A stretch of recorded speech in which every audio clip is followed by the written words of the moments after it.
Hello, I'm Richard with EngravingDragon.com, and in this video we'll show you how to make your own heater for the Rhino 700 fuel injected models.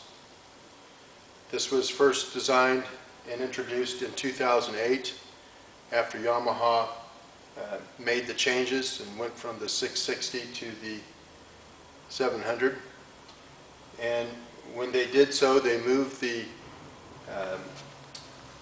air cleaner box from underneath the center engine housing to underneath the hood behind the radiator, which meant we had to redesign our original heat box, which was designed in 2006 for the 450 and the 660.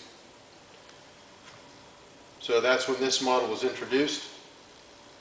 It's a little more complicated to build than the previous style, but it's very simple nonetheless, and we'll show you step by step how to build your own. All the components are available off the shelf from Napa, Ace Hardware, and places like that. So recommend you watch the video through, kind of give you an idea of the overall big picture, and then watch it through as you build your own. To start with, you'll need to use the drawings provided with this video and cut out all of your ABS components.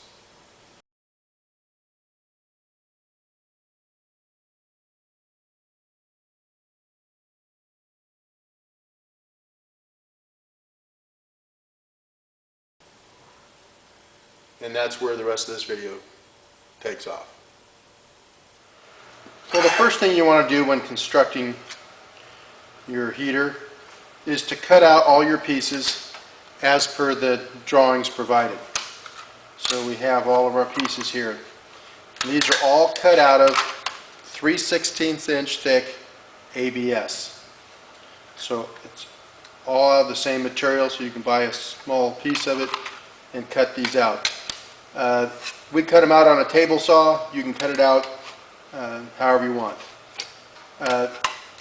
Pieces that we're going to start with will be top and bottom pieces, the ones that had to be cut, and this is cut at a 30-degree angle. Ouch. So we just set our miter gauge at 30 degrees. And that will give us our cut. Flip it over, gives you your other one. Mindful of your outer dimensions here. Then, once that has been done, we're going to want to drill a couple holes. And what we typically do is put the two pieces together, clamp them together, and then drill the holes. That way the holes are in the exact same place on both of them. The other thing that we're going to want to do is drill the hole in our backing piece. And we simply take a straight edge and go from corner to corner, scribe a little mark in the center, and we'll center punch that, and then we'll drill a 3 1/4 inch hole with our hole saw. So let's go ahead and do that now. So I clamped my top and bottom together, and I'm drilling the two holes.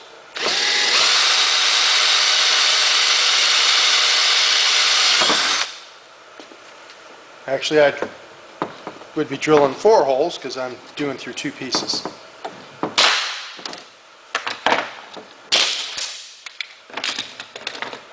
So there we have it. We have our holes in our top and bottom, and now we have them exactly across from one another, exactly the way we want them. Next, we're going to drill the hole in our back plate. So like I mentioned, we'll make a mark so we know where the center is, and that's just simply going corner to corner here. We make a mark,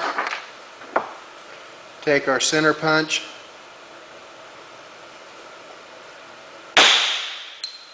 there we have it.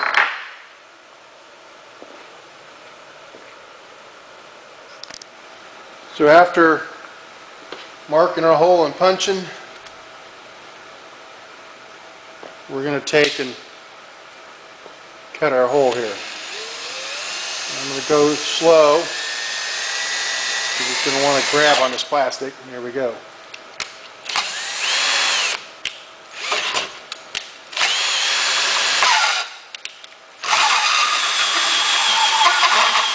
And we'll just walk it through.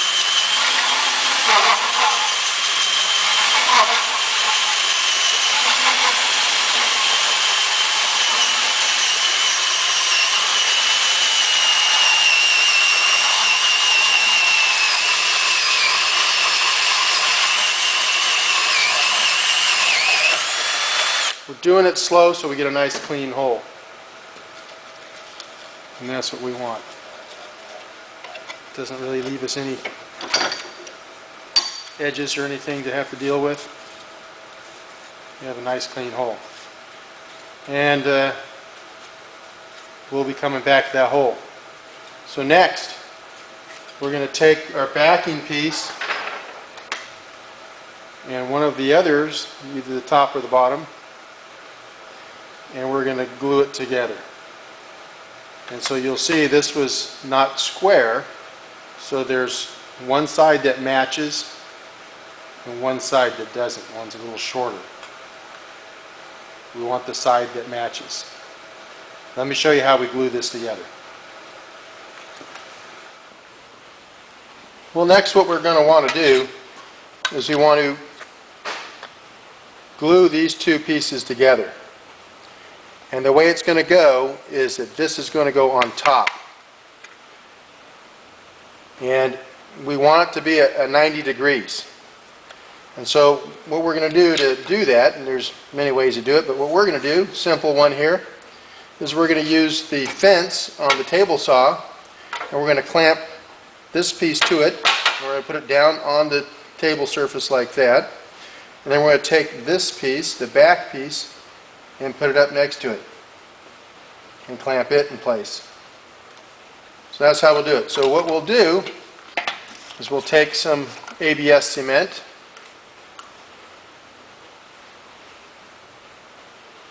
and we're going to apply some to this edge. We're just applying it to this edge. Once we've done that, we're going to put this up against the fence and up against the table.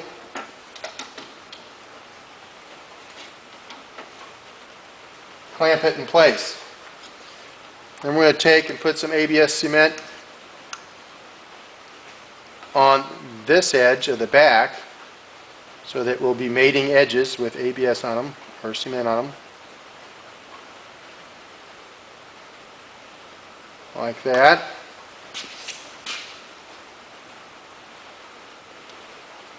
Line it up the way I want it. Push it into place.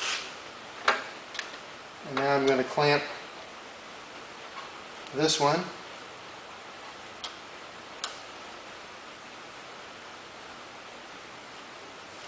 And there we have it. Now, what I also like to do then is we're going to put a little additional ABS on there. Let me show you how I do that. So using a foam brush, I'm going to put some ABS cement right in the joint, right at the intersection of those two pieces that we're gluing together.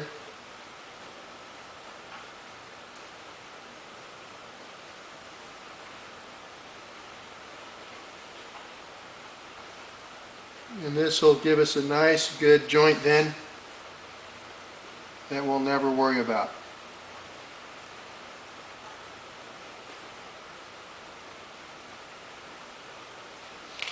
So now we're going to let that dry, and then we'll move on to the next step. Once it's had a chance to dry, we'll remove the clamps, slide the fence out of the way, and carefully break that loose. So now we'll do the same thing, only with the opposite side, and we will glue it. So it won't bother showing you that process, but that's the next step, is to glue whichever you want to call this, the top or the bottom. The opposite, top or the bottom, will then be glued next in the same fashion. Alright, once it's been allowed to dry, we move on to the next step.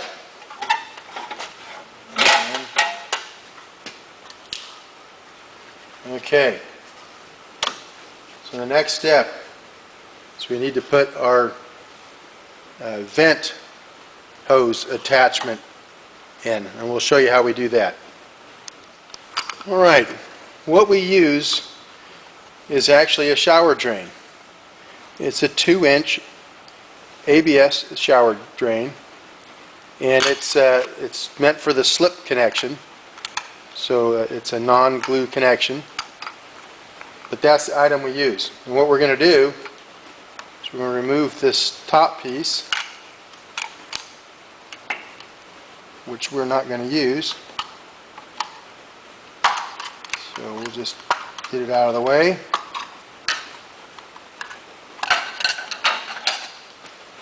Remove that.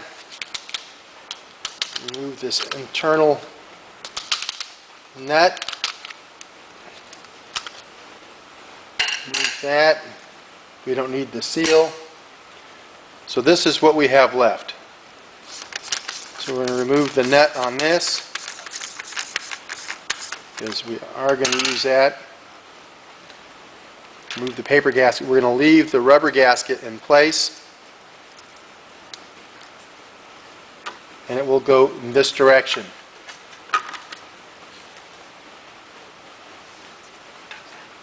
Paper gasket back on. Put the nut on.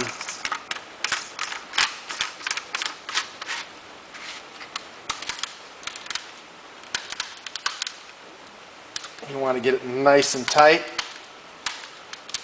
Okay. So there we have it. This is what we have so far. So what we're going to do next is we're going to put the vertical support in place, and I believe that'll be this one, and it's going to go in here just like this. So what I'm going to do is I'm going to make a couple marks. I'm going to find the halfway point here and here, and also on the bottom. That'll make sure that I get this centered. And then we'll put a strip of ABS cement there, here, and here. And then put it into place. So I won't bore you with that, but that's how it will be done, and we'll cut away and I'll show you what we do after that. Next, what we're going to do is take a piece of 1/4-inch square stock. It's just probably a mild steel, what you get at places like Ace Hardware. So we're going to take this 1/4-inch square stock and we're going to cut it. I've already made my mark on here. We're going to cut it to 6.5 inches.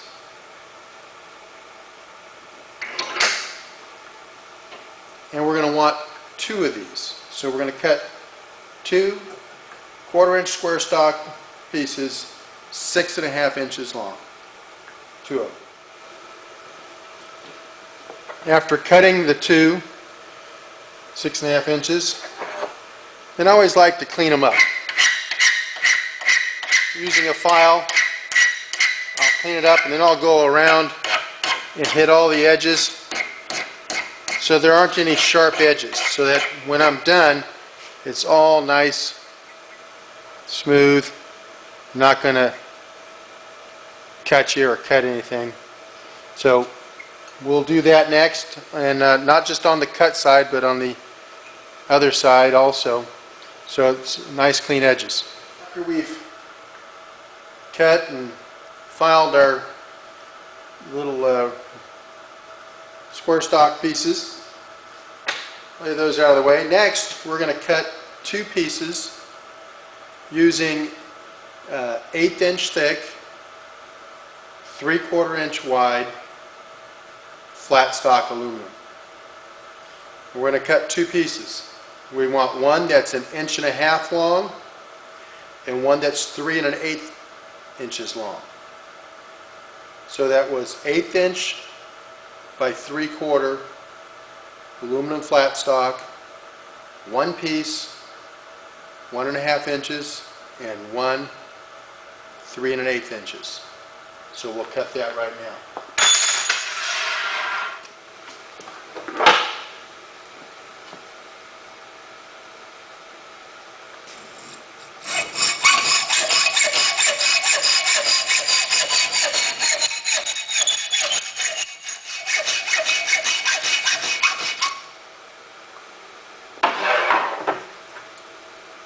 Alright, once we've cut our two pieces, 3 1/8 and 1.5, we're going to clean those up with the file also.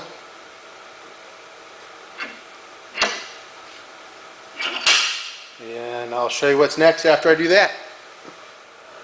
Next, what we're going to do is we're going to take the shorter piece, the 1.5 inches, and we're going to take the square stock, put it to the edge, make a mark. So that should be a line 1/4 inch up. Then we're going to put this in our vise.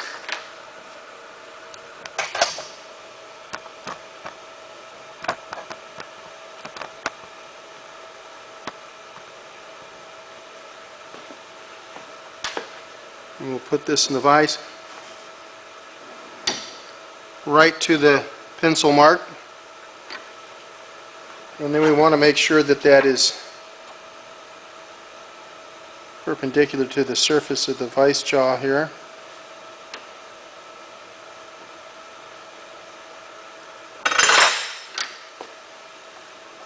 Nice and tight. And so now what we're going to do is we're going to take and rotate this. We want to rotate this 90 degrees, and I'll show you how we do that. We do it slowly and carefully, and this is how we do it. We're going to do that using an 8-inch crescent wrench, and we're going to do it in a clockwise fashion. And we're going to start, get that snug on there, and we'll start about 1/4 inch up, and we're going to go just a little bit. We're going to move the crescent wrench over to the other side,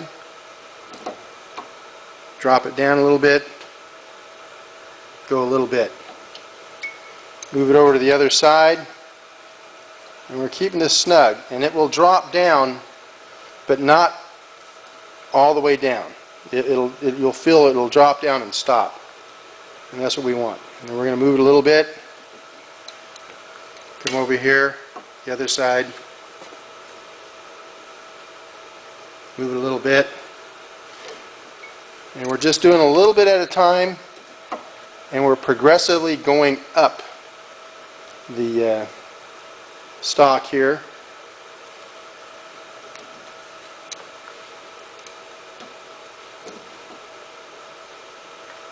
And we're just going to slowly keep doing this until we get to the 90 degrees.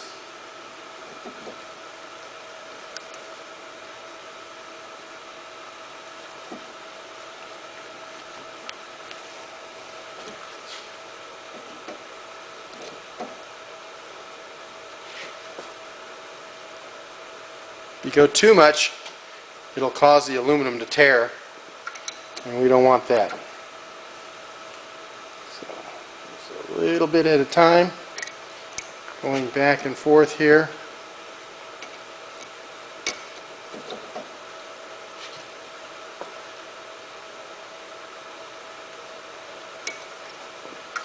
You'll kind of feel it.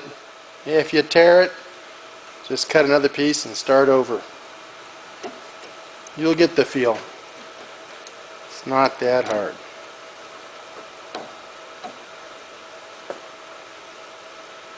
Okay, we're getting close. We don't want to go too far. So, as we get to the end, we're just about flush with the top of the stock here. Looks like this is going to be it.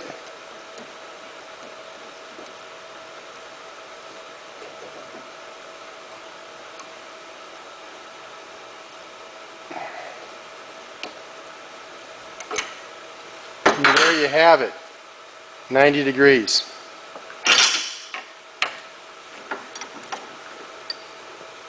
So this is what we end up with.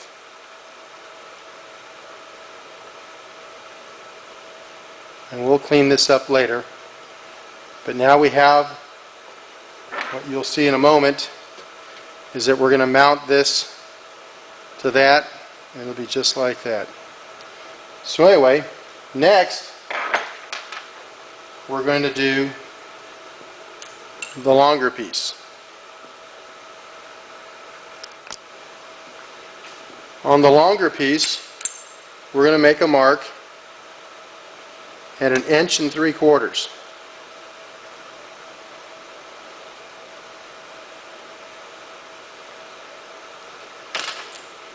And so we have a longer section here, a shorter section here. This is the 1 3/4 inches is this section here. And that we're going to put down. Again, to our pencil mark.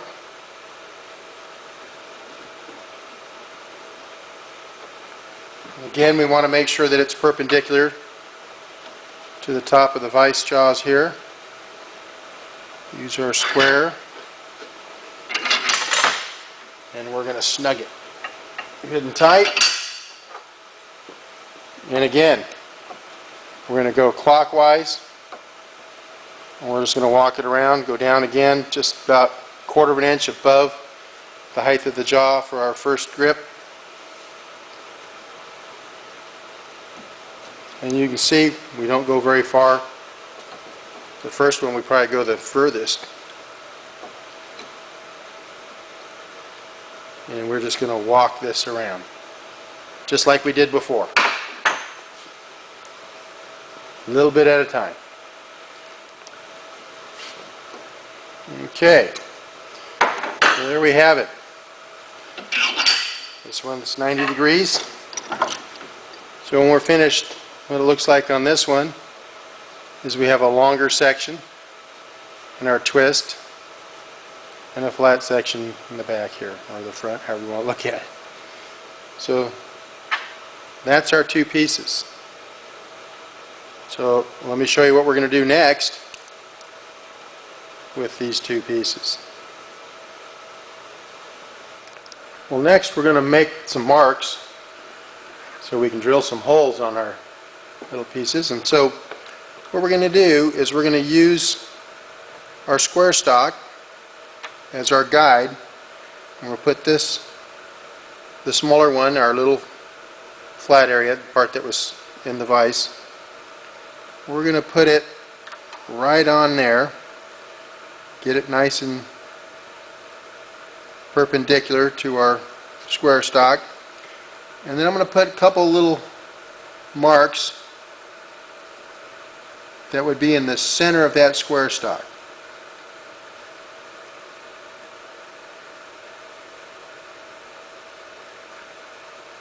And I'm coming up from the edge a little bit. There's going to be a number 6 screw go through here, so we don't want to be too close to the edge. So you can see my mark. So that's on the small one. Then on the large one, same kind of thing, only we're going to go to where our mark was.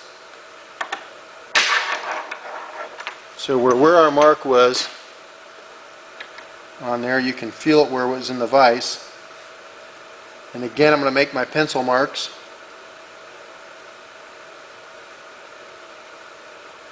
Eyeballing it to get it in the center of that square stock.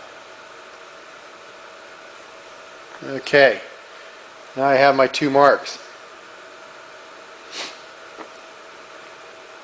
Now we're going to put a few other marks on here while we're at it. So the first mark we're going to put is with the thing in this position. We want to put a mark right about here. Not centered, off-centered, closer to this corner. But hopefully you can see that. That's where we want to be, right about there. It's not super critical or anything, but that's where we want to be. And then, on this portion, we want to go about halfway between our marks and the end. And then in the upper portion, make another mark, right about like that. And then over here, about 3/4 up, about 1/4 of an inch in, we're going to make another mark.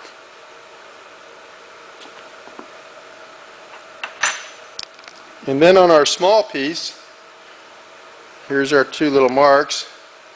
With it in this fashion like this, we're going to put a mark right about here. Kind of like we did on the larger one, on the shorter tang side. Remember that mark? Well, that's what we're doing right here. We're going to put one right there. Okay, once we've put our marks, we're going to take a punch and punch all of those so that our drill won't slip when we go to do it. So we'll take a look at that right now. So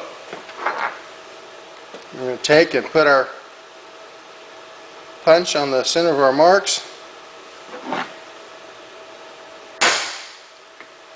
Give us a nice start for our drill. So each mark we did gets a center punch. And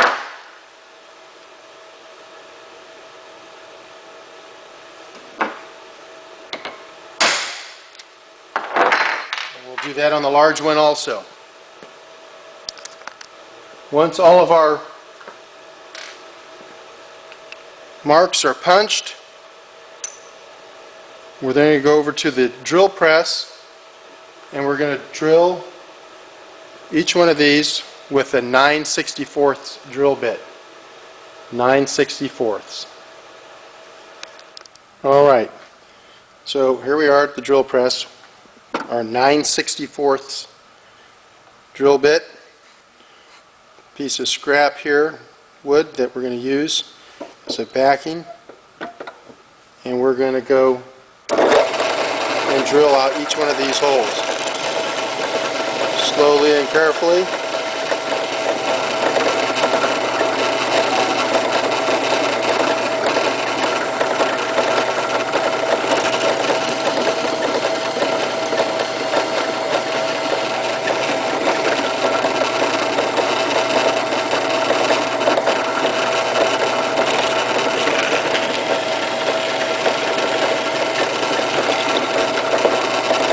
We're going to do this on both of our pieces of aluminum, our two little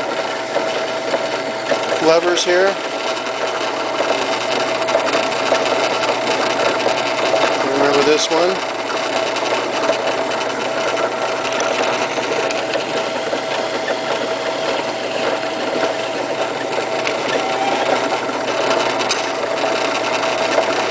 And we're going to do it on the small one also. Once the holes are drilled, I like to take some sandpaper and go over the holes, and we're just going to clean up from where the drill bit went through so that we don't have any rough edges. And we're going to do that on all of them, both sides, make it nice and clean. While I'm sanding, I like to clean up where, the little edges where we bent the thing with the crescent wrench, kind of clean that up so that's not rough. Next, we're going to take and put our mark. We're going to lay this on top of the square stock. We want it up against the top, so the top edges, or the edges, are together here. I want to get this to where it looks nice and perpendicular. I want it oriented like this again, my hole like that.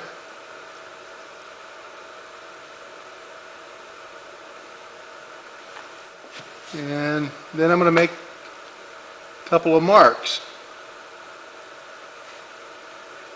So this is a little more critical. We want this matched up pretty good. We want the holes to be in the center.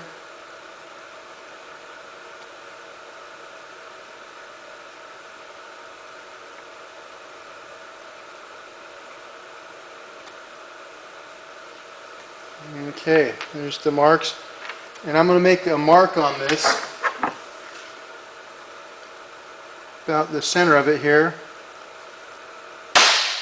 One, and on this one, two.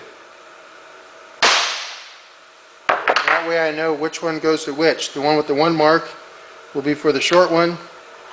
One with the longer, or the two marks, will be for the longer one. And so I'm going to do the same thing on this one also. So once we have our marks, again we're going to take our punch, put it on the mark,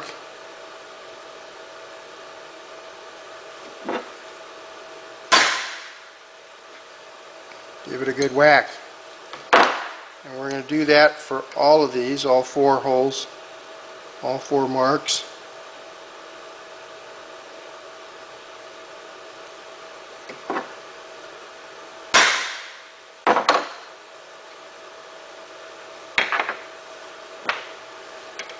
All four.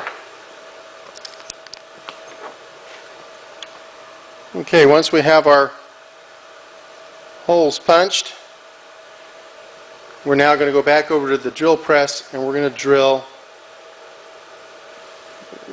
these holes out using a 7/64 drill bit. It's a 7/64 or a number 36 drill size. So 7/64 is the nearest fractional size. So let's go to the drill press and do that.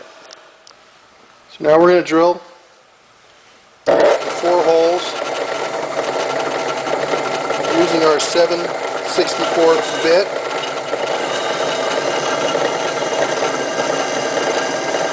We're going to go nice and easy going through this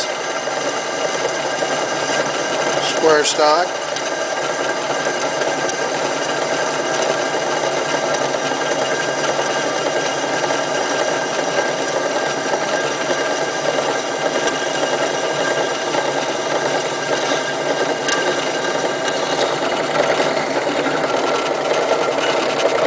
And once we've drilled out the holes, we're going to sand over them, make it nice and smooth, so that we don't have an edge there. We want it nice and flat.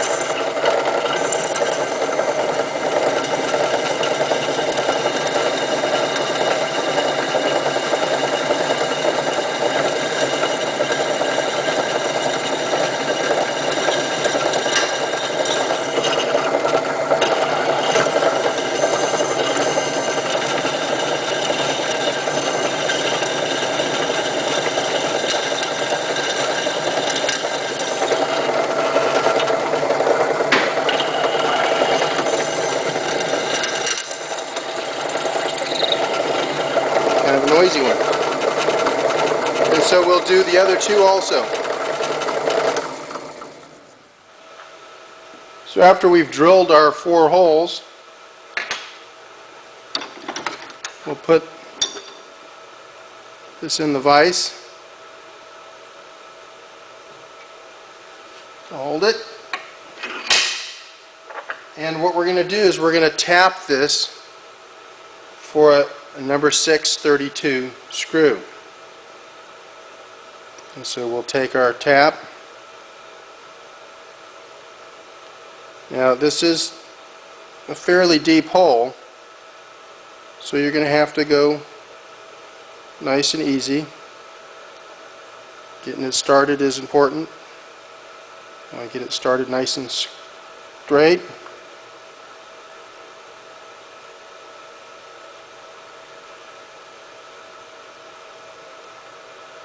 And then we're going to walk it in nice and slow. If you break your tap, you're pretty much going to have to just start over, because you're not going to get it back out in most cases. Wouldn't be worth the effort anyway.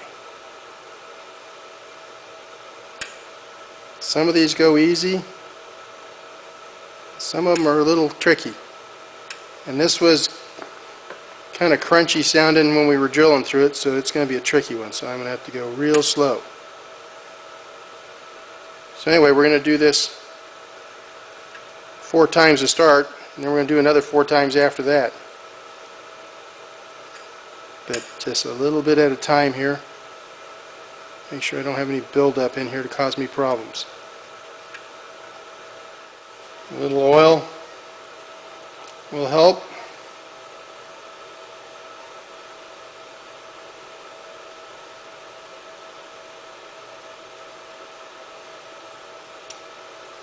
So there you have it. Here's our 632 screw.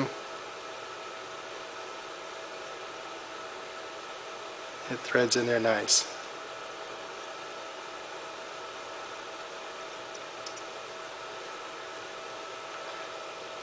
So, after we get our holes tapped, I'll show you what's next.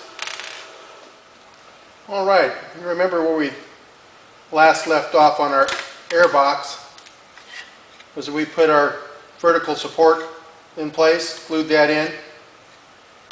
Next, we're going to take one of these smaller vertical supports, and they will go in like such. And so one will go on either side, and they go 5/8 of an inch back from this outer surface. We want to go in 5/8. So we'll take and make a pencil mark so we know. And then once we glue those in place, we'll take our foam brush and catch all of our seams, including the other 2 supports that we're going to put in here. So we'll do that next and let that dry, and I'll show you what we'll do while that is drying. So while that is drying, we can do some work on a few of our other pieces. And in the big picture, we're going to use these rod ends. And you can buy these different sizes. I believe this is a 3/16. The hole that we're going to need to drill is a 3/16. And so on these pieces that we made earlier, the hole that's off center on the little flat part on both of these pieces, that's where this will be mounted. And so we made our little pilot hole that was the same size as all of them, but we're going to need to enlarge those 2 holes now, and these 2 and only these 2. So we'll drill those out 3/16 of an inch to fit this rod end. So we'll go to the drill press and do that now. I won't show that, it's not necessary, but that's what we're going to do. So all of these holes will be the same size with the exception of this one on the larger one and this single one here on the smaller one. And depending on the size of the rod end that you purchase would determine the size of that hole. So I'm going to make my 3/16 hole right now. So we drilled the holes for the rod ends. So 1 and 2.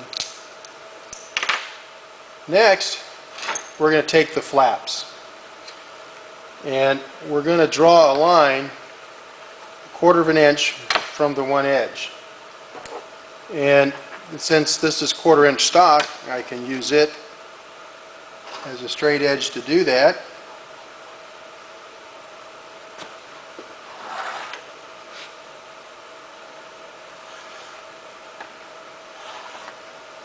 There's one.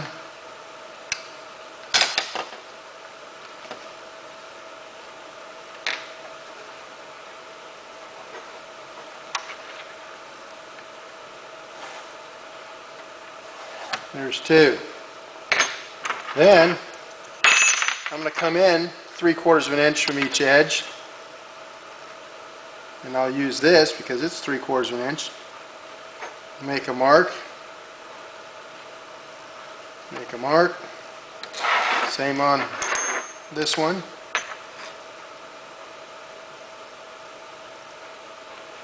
Mark.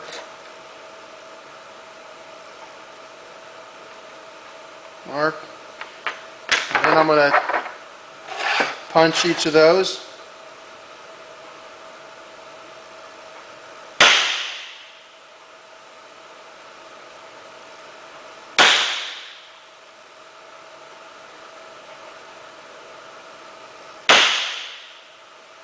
And then we're going to drill a hole for each one of those. And that's going to be this, let's see, that's the 9/64 hole that we're going to drill. So we'll drill a hole, 4 holes, 2 in each one of our flaps, 9/64. Here are our flaps with our holes in, drilled in them. Set those aside. Next, we're going to attach our little aluminum pieces to our rods. We're going to look for our mark that we put earlier. This is the one with 2. And I'm going to match this up. This needs to go on the short one, needs to go this way. In other words, the rod in my left hand, the lever in my right. I'm going to look and see if this lines up. If it doesn't, you can just flip it over, and there it is. So then I'm going to take my 6/32 screw and put it in here. And this is just temporary, and so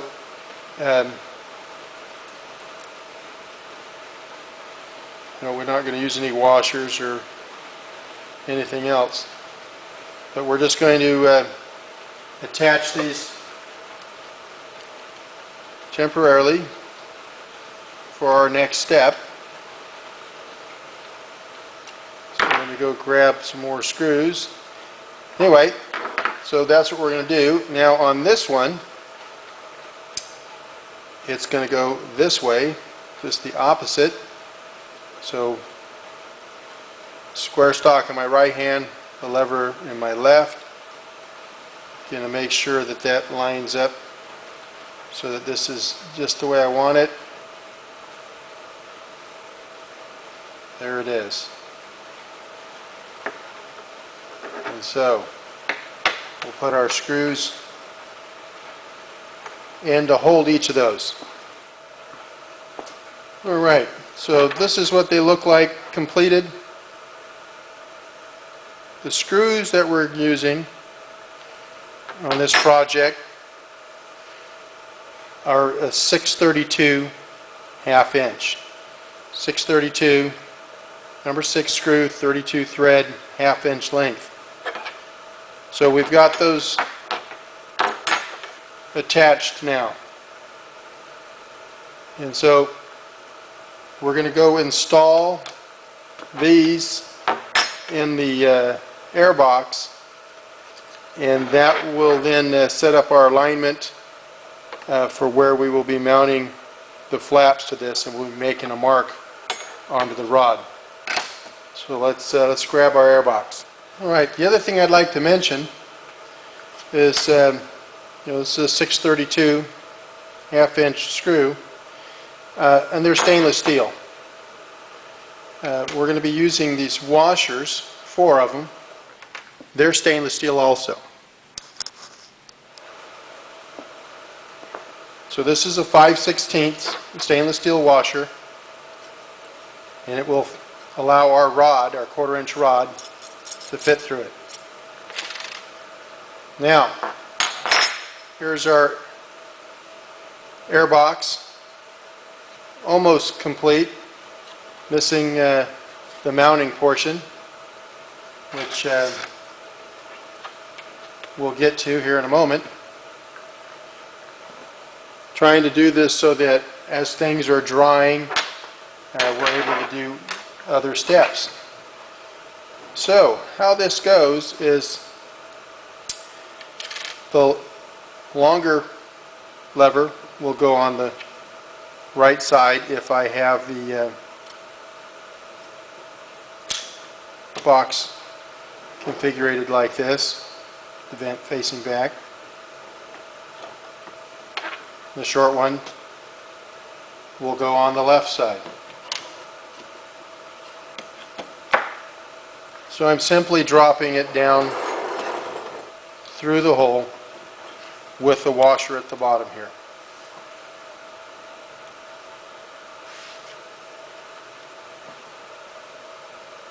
Now,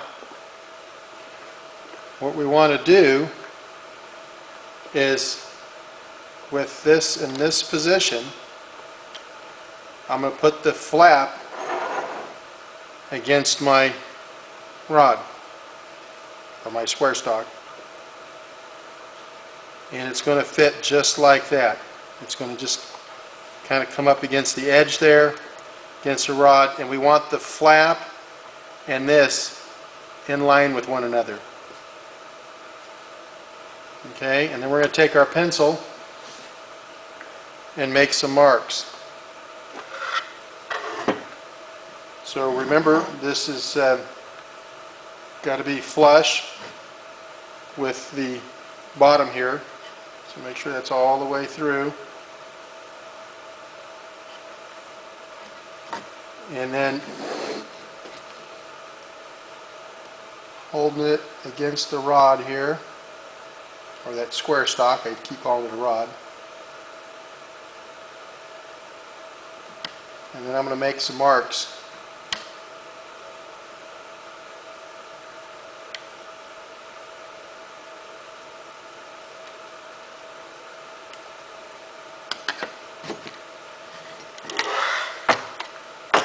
And I'm going to do that on both sides. And while I'm at it, I'm going to mark this. This was the one I used for that side. I will mark it with two dots, signifying it goes on our long arm side. So then I'm going to do this one just as I did the other. Up against, this is all the way down, this is against the washer, against the rod, they're in line, make my mark.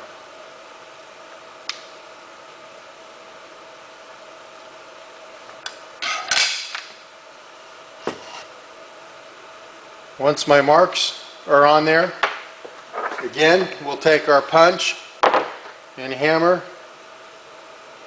and center punch those marks, and then back over to the drill press.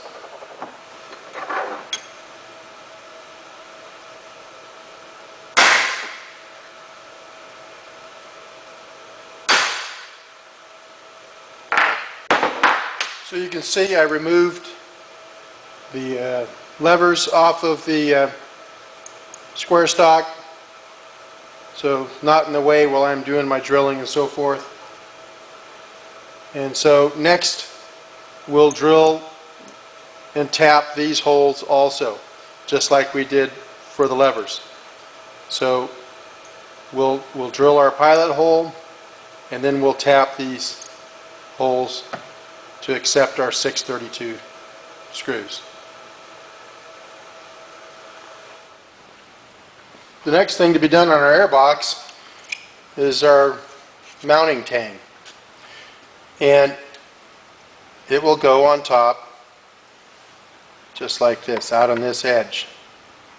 So it's on the, edge, the longer edge, away from the outlet. So what we're going to do is we're going to make a couple marks so that we know where that is, where we want it centered. So this piece is 5.5 inches. So we're going to make a mark at 2 3/4. Should be our halfway point.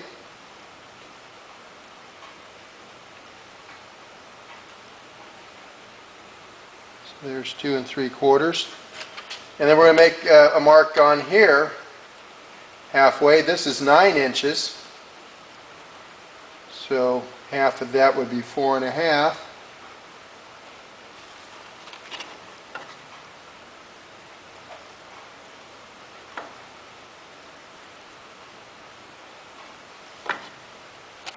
I'm going to bring this around.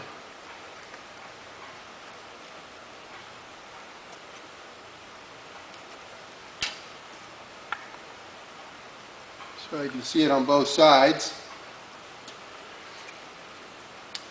And then, just for ease, I also like to mark the outsides here. Sometimes with the glue I can't see a mark as easily as I'd like, but what this also does is it tells me how far to put the glue on the top here, because I got to run a bead across the top and then one on this surface and put these two together. And again, we're going to use our table saw. I'm going to put my mount down.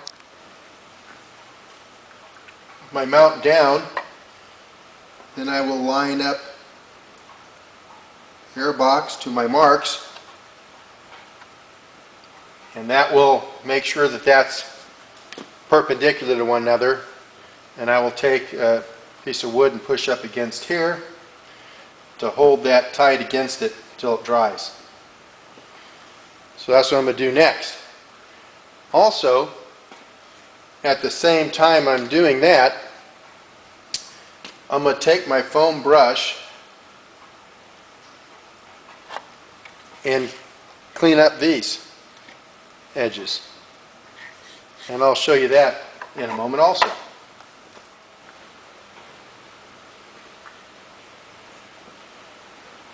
So I've got it mounted in place here, and then using the foam brush, I put a little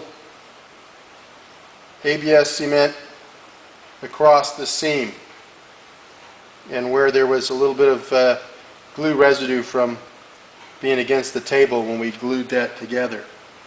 So by putting a little bit on there, it kind of gives it a nice shiny black look over the seam, finishes off that seam. Like I said, it's a little bit of cosmetics. I don't know if that's aesthetically pleasing or not. I think it looks better. You might know your own tricks, but there you have it. So once this is dry, we have one more piece that we want to glue on, and that'll be our gusset.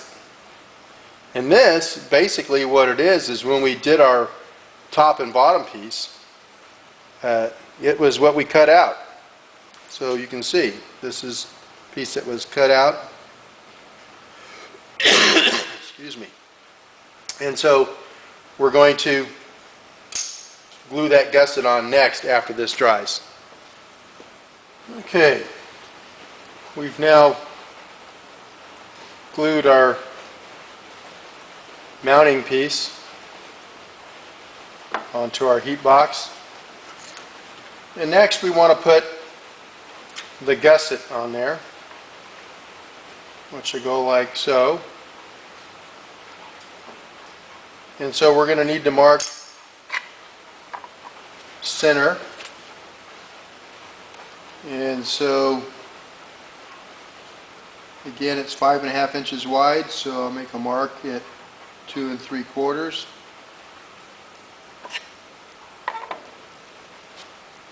Same way here.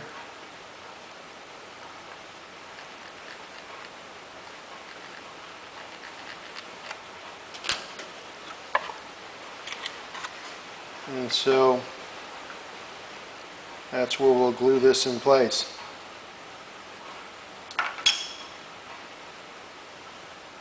So I'll do that next. And again, using our foam brush, we'll get the joints here where our two pieces mate together.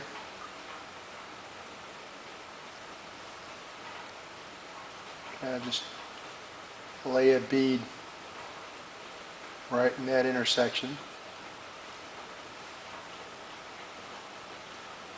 so that we have a nice, strong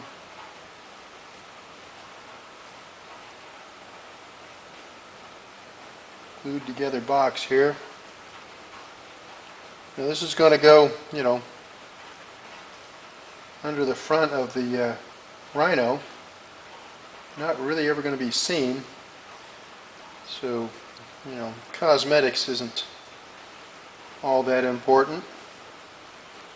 It's not made to be pretty, but we do want it to be durable. And our prototypes that we made are still in use today, both the one for the 450s and 660s, as well as the one like this for the 700s. The 660s and the 450, they have been in use since 2006, May 2006 to be exact. And then 2008 was when we introduced this model.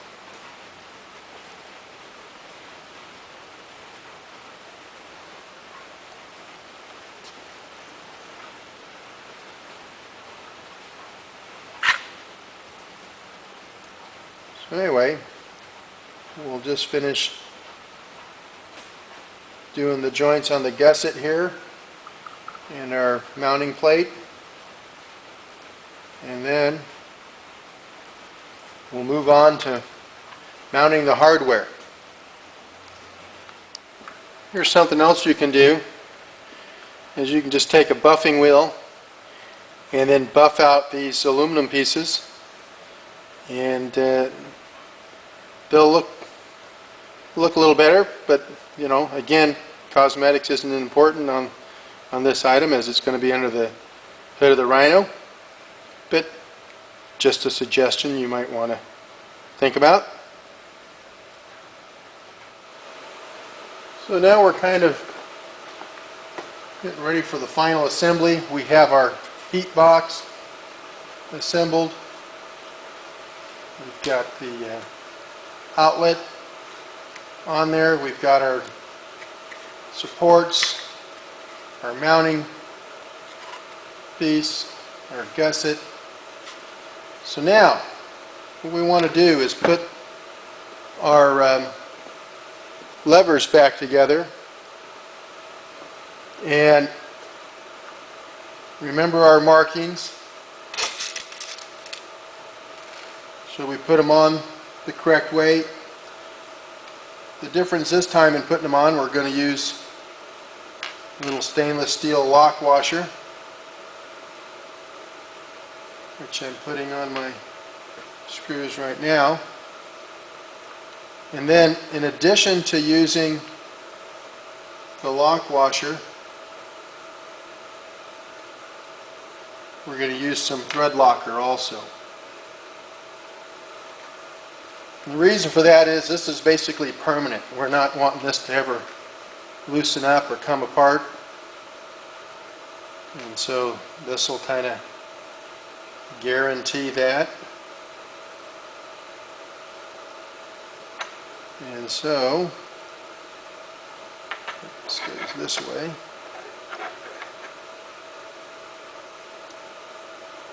You can see I polished my lever arms here just a few minutes, and they got a little bit of shine to them. Look better than they did before. Again, not really after the cosmetics, but I think it makes it look a little nicer.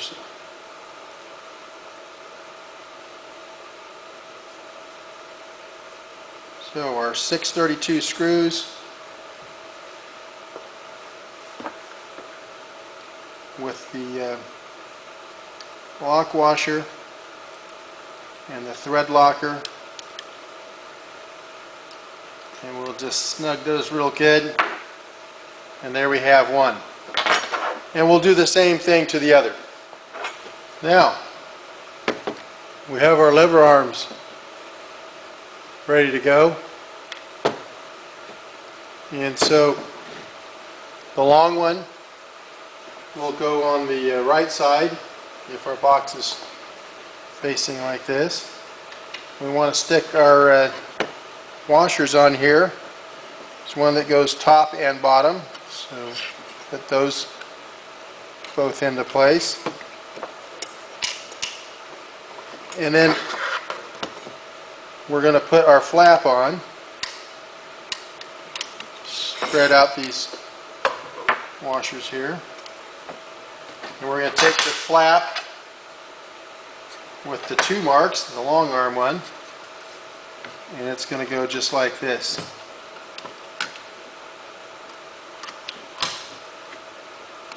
Just like this. And so then we're going to take a couple 632 screws, 1/2 inch long again, just like we used on our lever arms. Put a couple of our stainless steel lock washers on there. And again, we're going to use the thread locker.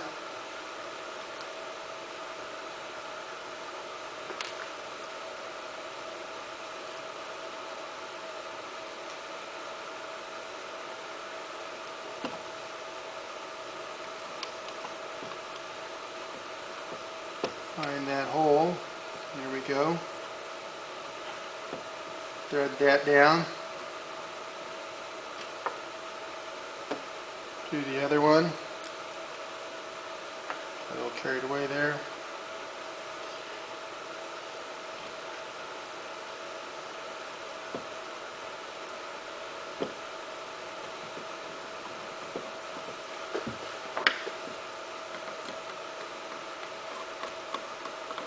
Snug these down.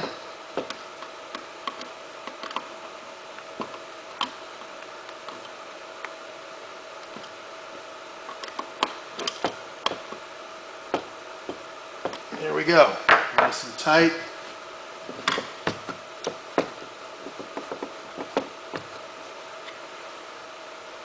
So that's the one side.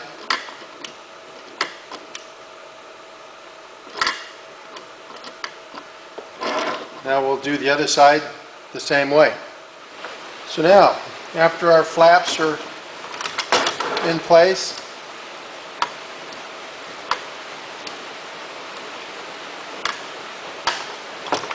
we need to put our rod ends on. I'll start with this one over here. Take my rod end, and we're going to take an elastic or nylon stop net,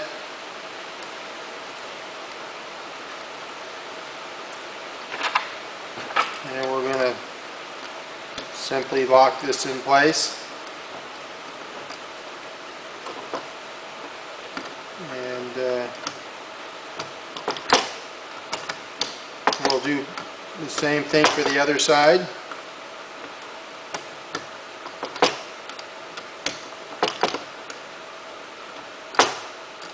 And once these are in place, we're going to need to do our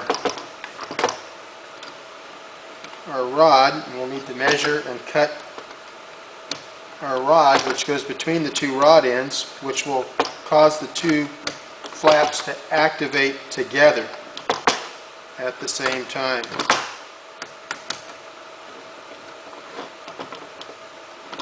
There we go. So that's the one. And we just simply do this other one the same way. So now I'm going to take a measurement, and this is going to be with the flaps in the closed position. I'll go ahead and thread some of this all thread into position on the one side. Then I'm going to make a mark with it threaded in a ways on the other side here, holding both of them in the closed position.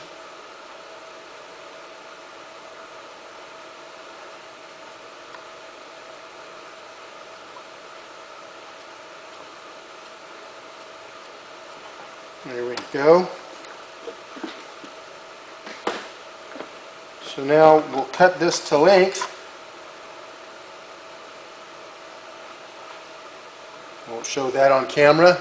So now I'm going to remove this rod end, and what we'll do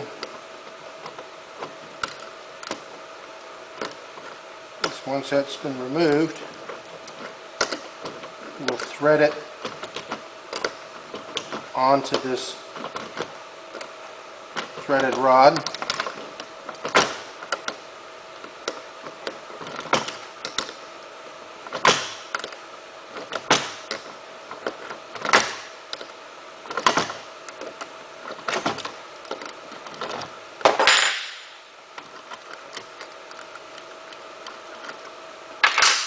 So we want to adjust this so that both flaps are closed. So I'm going to thread this on. I've already threaded it in the other end. So I'm going to thread this on here and check my fit. Went too far, back out a little bit.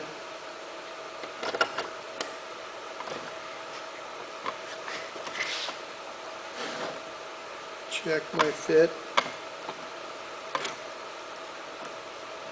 Make sure that they're both closing all the way. And it looks like they are.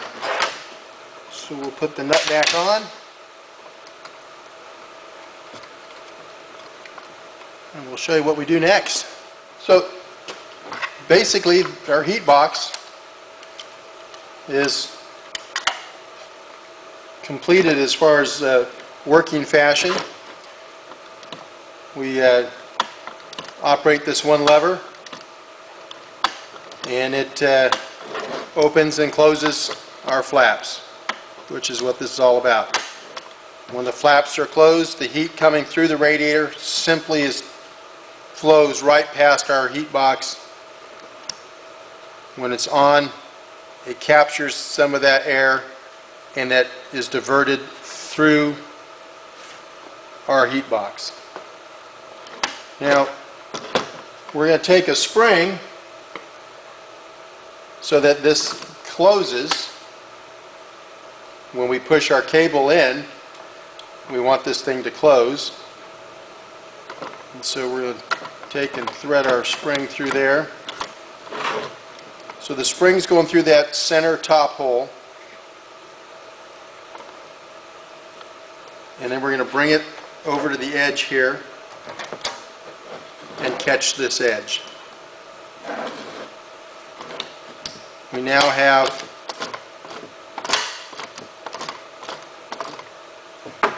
a spring closed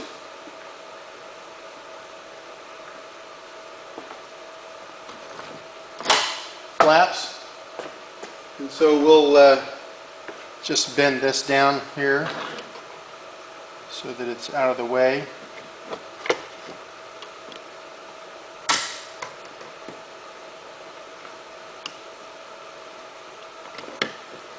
Like such. So there we have it. So, one heat box. Next, we need to be able to operate this remotely. This is going to be mounted against the radiator, and then our hose, and this is what we use for the hose. We usually include 4 feet with the heater packages. You'll use whatever you want in order to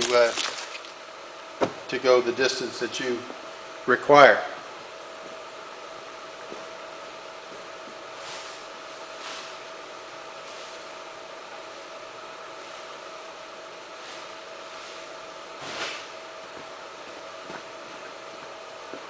This is 3-inch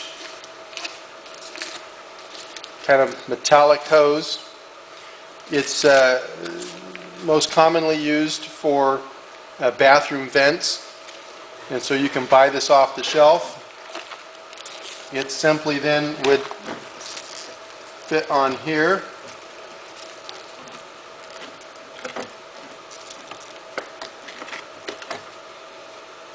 And I'm just going to set it on here real quick.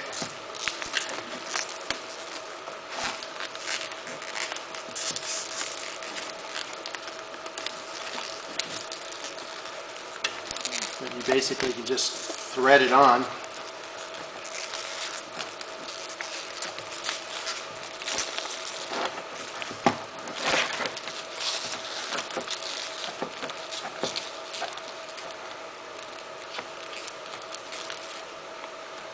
Then you can take your clamp. Let's open a little bit more maybe. Nope.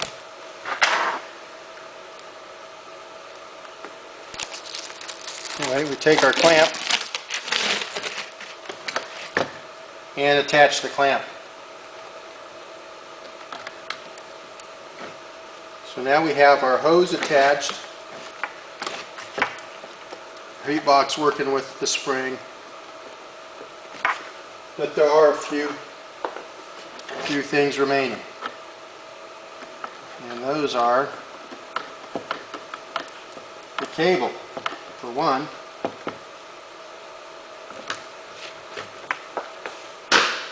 But first, let me mention this. This is the end that would go through the dash of the Rhino. Again, just thread off the net like we did when we installed it on our heat box. Goes through the dash. This attaches to there with another clamp. But back to the cable. The cable, what we use is available from Napa. And everything we use on these you can get from either Napa or Ace Hardware. It's all off-the-shelf items. Places like Home Depot, so forth, will also have them. So what we're going to use to operate this remotely from our dash, when this is underneath the hood, so we're going to use this 5-foot universal locking control cable. Basically what I call a locking choke cable or throttle cable. We want the locking style. They make locking and unlocking. 5 feet is more than long enough. Don't get too long. I don't think they even make one shorter than the 5 foot. But anyway, this is what I recommend. So we're going to take this cable and it will then be mounted to our box.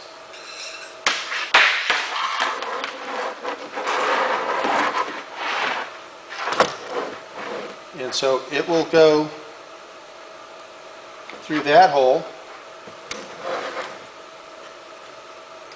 and then we use a cable lock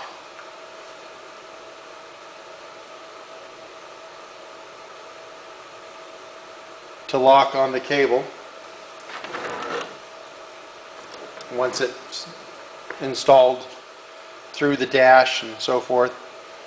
And then we lock tight that also with the thread locker so that doesn't loosen up. So that would go on that end. But we need to secure the cable to our heat box. So we're going to use a little cable clamp. And this cable clamp is going to go on like this. We're going to put it at the end of the cable housing. Pull it off here so we can show you.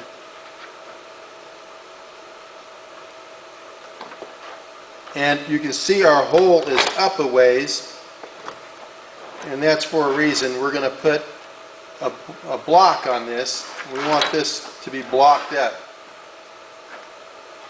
And we're going to use 2 pieces of ABS, just a couple of scrap pieces of ABS. Make a little block up here. And then we're going to drill a hole through that and put a screw through it. So I'm going to go get a couple scrap pieces of ABS. We want them a little bit larger than this footprint. And then we're going to glue them in place right here. So once we have our little block glued in place, we need to mark where our cable holder will go. So it's going to go like this, right about there.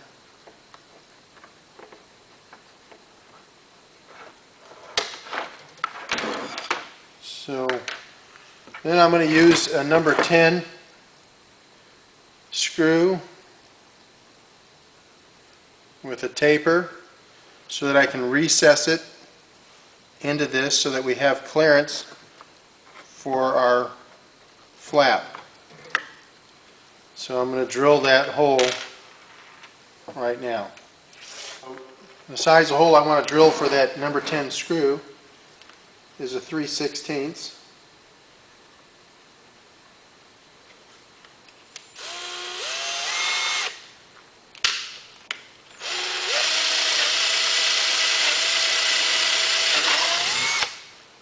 Okay, now I also am going to drill a couple holes, and these will be for our mounting.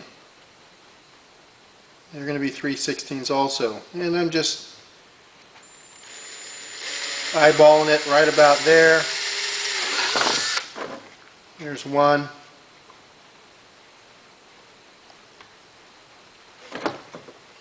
And the second one.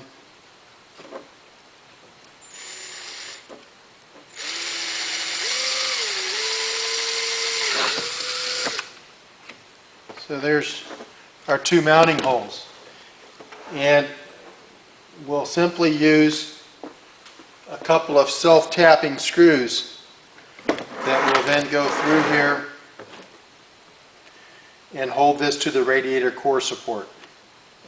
For more information on the mounting, you'll want to see our video on installation of these, which is available on YouTube. So check that out as far as how to install this in the Rhino itself. So now what I'm going to do is I'm going to taper this hole on this side so that this screw will sit in there recessed and be flush with the surface. So that's next, and then we'll install it in place. Okay, we've got our cable mounted. Now I'm going to put my cable lock on here. Kind of pull it up snug there. use a crescent wrench to hold it while I torque down on this. And after you had this installed in the vehicle, of course, we would be using thread lock on this so it wouldn't loosen up. But in this case, I'm just doing it like this so that I can show you the operation.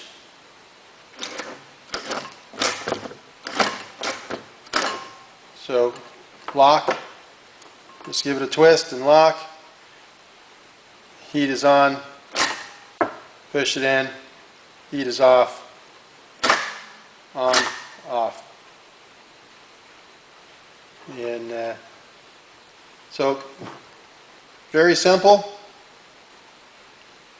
Need to trim the cable just a hair there, but this part of it we go over in our installation video. But this is your heat box for the Rhino 700 fuel injected version. This one was designed when they came out with the 700, and they put the air filter underneath the hood and took up a bunch of area where our original heat box was located. And so we had to come out with a thinner heat box. So we went from a single flap heat box setup to this dual flap setup, which was necessary due to the increased or decreased thickness. So anyway, because of my cables not laying flat here.